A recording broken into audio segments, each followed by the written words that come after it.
Cabinet મંત્રી બલવંતસિંહ રાજપૂતની અધ્યક્ષતામાં government nursing college Siddhpur ખાતે સિદ્ધપુર ડિવિઝન ગ્રીડ સ્ટાફની ધિરાણ અને ગ્રાહક સહકારી મંડળી નો સુવર્ણ જયંતી સમારોહ યોજાયો, જેમાં કેબિનેટ મંત્રી બલવંતસિંહ રાજપૂતના ઓફિસ ડાયરીનું વિમોચન તેમજ મૃત્યુ સહાય નિધિ અંતર્ગત 5 લાખનો ચેક અર્પણ, નિવૃત્ત કર્મચારીનું સન્માન અને સભાસદોના ધોરણ 10 અને 12ના વિદ્યાર્થીઓને શૈક્ષણિક ક્ષેત્રે સફળતા બદલ ઇનામ વિતરણ કરાયું હતું।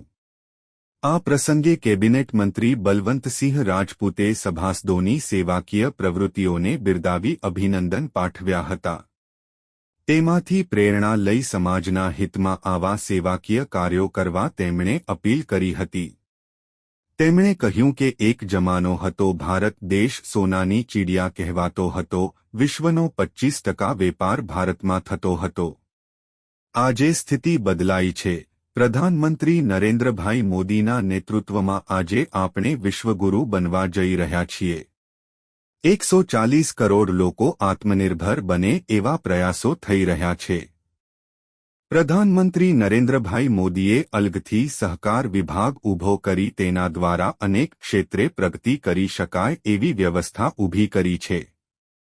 મુખ્યમંત્રી ભૂપેન્દ્રભાઈ પટેલના નેતૃત્વમાં ગુજરાત દેશનું રોલ મોડેલ બન્યું છે। વિશ્વની સૌથી મોટી 100 કંપનીઓ ગુજરાતમાં છે।